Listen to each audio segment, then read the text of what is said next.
আর জীবিত যখনই তাকে করা হবে তাকে তিনখানা প্রশ্ন করা হবে। আর ওই লোকটা তখন করবে কি, হঠাৎ ভকচকিয়ে যাবে, ওর মিজাজটা কেমন থাকবে। গুগলসে সার্চে দেখলাম যে বলতে চাইছে ওই মানুষটা ভাববে আমি ঘুমিয়েছিলাম, জেগে গেলাম, আমাকে যেন কেউ বিরক্ত করতে লাগলো। আমি যে পৃথিবীতে 70 বছর বেঁচেছিলাম, ওকে 70 বছরটা মনে থাকবে না। ও ভাববে সকালে মানুষ শুয়ে কিছুক্ষণ পর যেমন ঘুম থেকে উঠে, আমি ওই রকম ঘুম থেকে উঠলাম। আর কি বাজে প্রশ্ন করছে, ওর কিছুই মনে পড়বে না। বিয়ে করেছে মনে পড়বে না, ছেলে পিলে বউ বিটি কিছুই মনে পড়বে না, সব যেন কোন দিকে গুলিয়ে চলে যাবে। আর এমন সময় মুনকির নাকিরকে প্রশ্ন করবে, হে রবের গোলাম তুই বল, মান রব্বুকা মা দীনুকা ওয়া মান নাবিয়ুকা। হায় রে, জানি না, কিন্তু স্বপ্নের একটা জায়গা খুব ভালো মনে পড়বে। কোন জায়গাটা জানেন?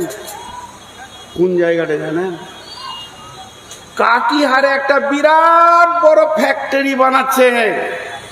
কে? আমার শ্রদ্ধেয় ভাই তৌহিদ ভাই ফ্যাক্টরি বানাচ্ছে। 20 কোটি টাকার কাজ চলছে। তো উনি 10 কোটি টাকা অটোমেটিক খরচা করে দিয়েছে, আর 10 কোটি টাকা ও আনতে গেছে কোথা থেকে না, পূর্ণিয়া থেকে। ক্যাশ আছে, খুব ডর জানে। এটাও স্বপ্নে দেখছেন উনি, স্বপ্নে দেখছেন ক্যাশ। গাড়িতে এতটি টাকা বোঝাই করা আছে, একদম পেটি করা আছে। আর ড্রাইভারকে বলছে খুব জোরে চালা, খুব জোরে চালা, যুগ জামানা খারাপ আছে, সন্ধ্যা হতে চললো, খুব জোরে চালা। এরই মাঝে দেখছে পেছনে ফের দুটা বুলেরও দৌড়ছে ওকে ধরার লাগে, ডাকাতের দল। ওরা 2-4টা গুলিও করলে যে টায়ারটা ফাটাবো, পারলে না। আর এমন করে গাড়িটাকে টার্নিং নিতে গেল কাটিহার ঢোকার আগে, তো গাড়ি রোড থেকে বের হয়ে ওই একদম ফ্লাইওভারের ওপর থেকে নিচে দপ করে পড়লো। আর যেই দপ করে পড়েছে, জোরে চিল্লি উঠেছে আল্লাহু আকবার। ঘুম ভেঙে গেছে, জোরে জোরে শ্বাস নিচ্ছে। তো শালা পিসাবি বিবি বলছে কি হলো, বিছানায় এত চিল্লায় কেন? বলছে রে খেপি, কত কোটি টাকা যে ছিল হাত ছাড়া হয়ে গেল, সব চলে গেল। ঘুম ভাঙলে সব ভুলে যাবে, খালি ওইখানটা মনে পড়বে, যাক বেঁচে গেল। অ্যাক্সিডেন্টটা অরিজিনাল হয়নি, স্বপ্নই হয়েছে, ওইটা বারবার মনে পড়বে।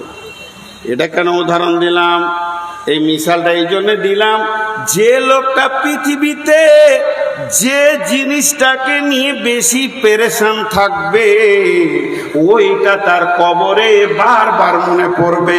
কেউ যদি চাষ নিয়ে পেরেশান, তার চাষটা মনে পড়বে। কেউ যদি তার আপনার কিনা দোকান নিয়ে পেরেশান, ব্যবসা নিয়ে পেরেশান, তার ব্যবসাটা বারবার মনে পড়বে।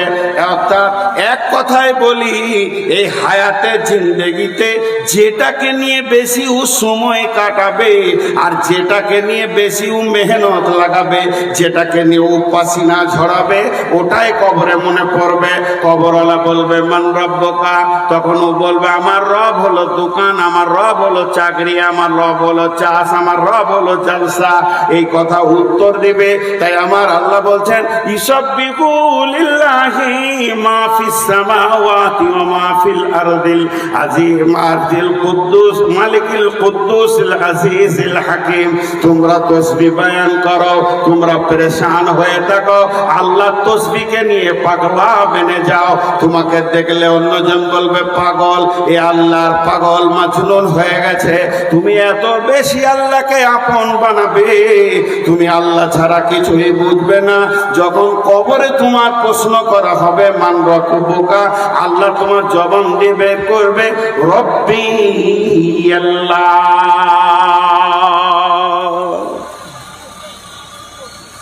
জি ভাই, আজকে আমরা শেষ হয়ে গেছি। হাসার জায়গা হয়ে গেছে বাড়ি, ছেলে পিলে নিয়ে বসছি, তো আখেরাতের কোনো চিন্তা নেই। হাসার জায়গা হয়ে গেছে চায়ের দোকান, চায়ের দোকানে যতক্ষণ থাকছি আড্ডা দিচ্ছি, হাসার জায়গা হয়ে গেছে মার্কেট, হাসার জায়গা হয়ে গেছে বন্ধু, হাসার জায়গা হয়ে গেছে ফেসবুক, হাসার জায়গা হয়ে গেছে ইউটিউব, হাসার জায়গা হয়ে গেছে গুগল। হাস হাস আর হাস, আর মানুষ যত হাসবে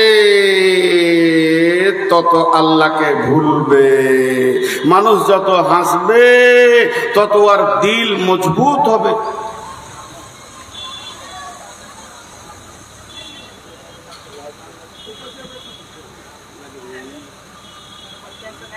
তোর ব্যবস্থা আমি করছি আর 10 মিনিট।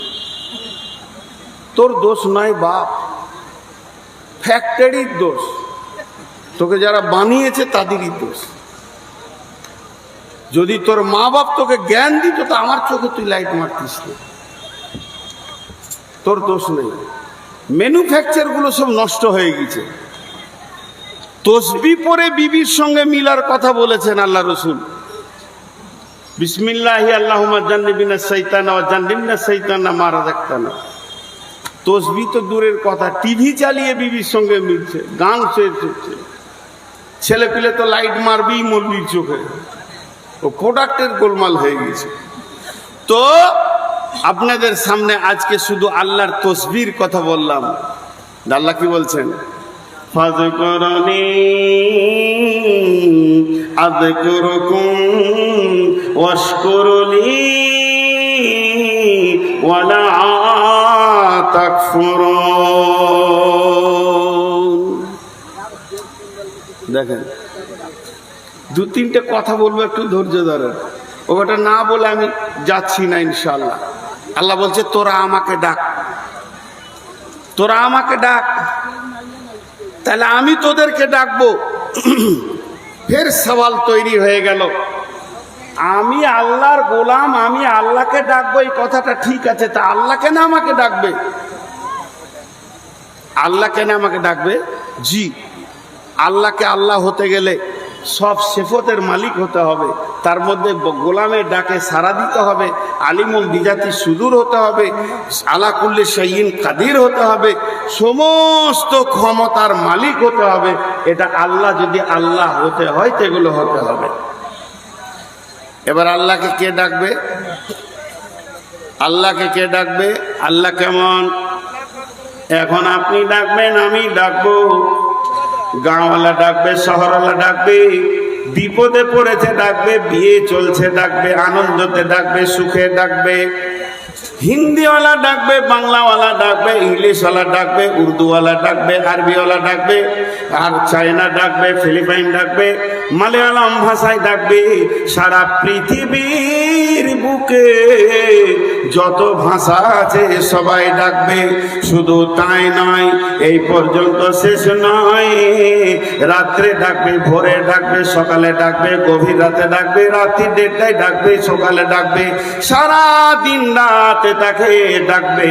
আমার রব এমন, সকলকে একসঙ্গে তিনি তার ডাকে সাড়া দিতে পারবে। আপনাদের এই মাদ্রাসা, যে মাদ্রাসার জালসা, আমি আপনাদের কাছে স্বল্প টাইম আছি, যে মাদ্রাসার আপনাদের জালসা, মন দিয়ে শুনেন, একটু ধ্যান দেন, কারণ আপনাদের প্রিয় বক্তা চলে এসছেন, আমি ছেড়ে দেবো ইনশাআল্লাহ। তো এই মাদ্রাসাতে 5টা ছেলে ঝগড়া করেছে, কথাটা বোঝাতে পারলাম? 5টা ছেলেতে ঝগড়া করেছে, আমার কাছে শিকায়েত এনেছে। 5টা ছেলেতে একসঙ্গে বলেছে, ও মারছে, ও আমাকে নুচলে, ও আমার কাপড় ছিঁড়ে দিলে, ওই আমার খাতা ছিঁড়েছে, ওই আমার বই ছিঁড়েছে। একসঙ্গে সবারই শুনতে পারবো? আমি একসঙ্গে সবারই অভিযোগ শুনতে পারবো? শিকায়েত শুনতে পারবো? পারবো না। কি বলবো? এই চুপ চুপ, তুই আগে বল, তারপরে তুই বল, তারপরে তুই বল, তারপরে তুই বল। ভাইরা আমার, এটা যদি আল্লাহর হতো, এক এক করে সিরিয়াল দিয়ে আল্লাহকে যদি পেতে হতো, তাহলে আপনার আমার সিরিয়াল লাগতো কখন? এতগুলো মানুষ, শুধু মানুষ নয়, আসমানওয়ালা ডাকবে, জমিনওয়ালা ডাকবে, মাটির ভিতরে যারা আছে তারা ডাকবে, সমুদ্রে যারা আছে তারা ডাকবে, পানিতে যারা আছে তারা ডাকবে, জঙ্গলের বাঘ ভালুক ডাকবে, গর্তের পিপুলিকা ডাকবে, আর সমস্ত ভাষার মানুষ ডাকবে। সারা পৃথিবীর যাদের জান আছে তারা ডাকবে, বেজানও ডাকবে, একসঙ্গে আল্লাহকে ডাকবেন।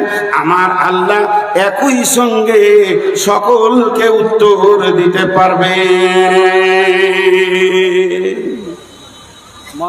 আব্বা মারা গেছে তাই জন্য এই আল্লাহ সকলকে উত্তর দিতে পারবেন। জি, আরো কিছু ডিপলি গভীর কথা ছিল, হায়াত বাকি তো মোলাকাত বাকি। আবার যদি কোনোদিন বেঁচে থাকি তো আপনাদেরকে শোনাবো কিছু কথা।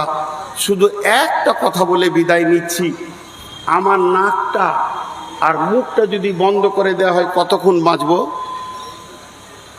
জি, যতগুলো মানুষ আছে ওর নাক আর মুখ বন্ধ করে দিলে বলছে 10 মিনিট বাঁচবে। ওর রস কত? 10 মিনিট বাঁচবে কেউ? আরে হ্যাঁ না বলেন, বাঁচবে কেউ? বাঁচবে না।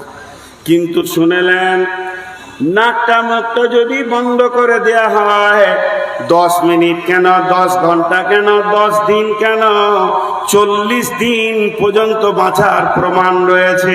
এটা কোরআন দলিল দিছে যে আল্লাহর জিকিরে, আল্লাহর পবিত্র নামের কতটা পাওয়ার। 40 কেন, সারা জীবন আল্লাহ বাঁচিয়ে রাখবেন। 40 দিন পর্যন্ত দেখিয়ে দিয়ে আল্লাহ প্রমাণ করে দিয়েছেন। সেটাকে হযরত ইউনূসকে যখন মাছে গিলে নিল, তাহলে সে চলে গেল পানির ভিতরে, কোনো হাওয়া নাই। শুধু পানি নয়, 2 নম্বর হচ্ছে মাছের ভিতরে, শুধু মাছের ভিতরে নয়, 3 নম্বর মাছের পাকস্থলিতে। তার মানে 3খানা আড়াল পড়ে গেল। কোনো অক্সিজেন নাই, কোনো খাবার নাই, কোনো পানি নাই। জিবরাইল আমিন গিয়ে বলল, ইউনূস রে, এখন তুমি মাছের পেটে আছো। যদি তোমাকে বাঁচতে হয়, শ্বাস নিতে হয়, নিঃশ্বাস নিতে হয়, খাওয়া পানি একটাই, আল্লাহর পবিত্রতা ঘোষণা করো, তোমার কোনো অসুবিধা হবে না। ইউনূস শুরু করে দিলেন, লা ইলাহা ইল্লা আনতা সুবহানাকা ইন্নী কুনতু মিনাজ জালিমিন। আমার আল্লাহর নামের পাওয়ার কত! মাছ হজম করতে পারলো না। এই ঘটনাটা আল্লাহ ঘটালেন কেন? ঘটিয়েছেন তো আল্লাহ। সেই ঘটনাটা কেন ঘটিয়েছেন এটা বলতে গেলে অনেক সময় লাগবে, শর্টে বলে দিচ্ছি। আল্লাহ সারা বিশ্বকে বলছে এটা তোদের জন্য হেদায়াত। এখানে যা আছে তুই হেদায়েত খুঁজে পাবি। পিঁপড়ের ঘটনাতে হেদায়েত পাবি, মাছের ঘটনায় হেদায়েত পাবি, উজাইরের গাধার ঘটনায় হেদায়েত পাবি, আর আপনার কিনা উটের ঘটনায় হেদায়েত পাবি, হুদের উটের ঘটনায় হেদায়েত পাবি। তাহলে এখান থেকে কি হেদায়েত পাবি শুনেলে? ইউনূস ছিল মাছের পেটে, তোরা আছিস দুনিয়ার পেটে। ইউনূস ছিল পানির ভিতরে, তোরা আছিস দুনিয়ার ভিতরে। ইউনূস ছিল মাছের পেটে, তোরা আছিস দুনিয়ার পেটে। ইউনূস ছিল পাকস্থলীর ভিতরে, তোরা আছিস চারিদিকে গুনহার ময়দানের ভিতরে। পাকস্থলী যেমন নোংরা, তোর পৃথিবীটা গোটাটাই নোংরা। ইউনূস এই কালেমা ধরেছিল, তাকে হজম করতে পারেনি, তার একটা লোমও হজম করতে পারেনি। যেমন অক্ষত খাওয়ার আগে ছিল, ওই রকম অক্ষত মাছ তাকে রিটার্ন দিল। এর থেকে তোদের আমি জ্ঞানের দরজাটা খুলে দিলাম, তোদের বিবেকের দরজাটা খুলে দিলাম। আল্লাহর পবিত্রতা যদি ঠিক মতো বয়ান করতে পারিস, পৃথিবীর কারবার, সুদ, জুয়া, তাস তোকে হজম করতে পারবে না, তোর গায়ে গুনহা লাগাতে পারবে না। তোর গাটা যেমন মায়ের পেট থেকে এসেছিলি সাদা পরিষ্কার ছিল, যেদিন পৃথিবী তোকে রিটার্ন করবে কবরের পেটে, যেদিন পৃথিবী তোকে বিদায় জানাবে কবরের পেটে, সেই দিন পর্যন্ত তোর গায়ে একটা কলঙ্কের দাগ পৃথিবী লাগাতে পারবে না। যদি ঠিক মতো কালেমায়ে ইউনূসের মতো যদি তুই তাসবিহকে বয়ান করিস, 1 সেকেন্ড ছাড়বি না। লা ইলাহা ইল্লা আনতা সুবহানাকা ইন্নী কুনতু মিনাজ জালিমিন। অনেক বড় বড় এরকম মারেফাতের ঘটনা আছে, যেগুলো আপনাদের সামনে তুলে ধরলে লোম দাঁড়িয়ে যাবে যে আল্লাহর পবিত্রতার ভিতরে কত লাভ আছে। সর্বশেষ কথা এটাই বলছি, আল্লাহ যেন আমাদেরকে তার পবিত্রতা বয়ান করার তৌফিক দান করেন। আল্লাহ যেন আমাদের জীবকে তার পবিত্রতা বয়ানের আমাদের জীবটা যেন সবসময় তরুতাজা হয়ে থাকে। আল্লাহ যেন আমাদেরকে পৃথিবীতে বেশি করে কান্নার তৌফিক দান করেন এবং আখিরাতের ময়দানে যেন আমাদেরকে আল্লাহ কান্না থেকে বাঁচিয়ে নেন। সেই দিন যেন আমাদের হাসার তৌফিক দান করেন। কারণ কোরআন বলেছেন, কামিয়াব ওই যে কিয়ামতের দিন হাসবে, কামিয়াব ওই নয় যে জলসার মঞ্চে এসে খিলখিল করে হাসবে, কামিয়াব ওই যে কিয়ামতের ময়দানে হাসবে, ডান হাতে সার্টিফিকেট পাবে। সর্বশেষ দোয়া করি, হে আল্লাহ তুমি আমাদের সকলকে কবুল করে নাও। আর আমার ভিতরে যদি কোনো ভুল ত্রুটি হয়ে থাকে আল্লাহ তুমি মাফ করো। ভুল তফসির করে থাকি দিল থেকে সরিয়ে দাও এবং আমার দিলে তুমি সহি তফসিরে না হাজির করে দাও। আল্লাহ তুমি আমাদেরকে সকলকে শোনা বলার থেকে বেশি করে কবুল করো। আমিন, আল্লাহুম্মা আমিন। আসসালামু আলাইকুম ওয়া রাহমাতুল্লাহি ওয়া বারাকাতুহু।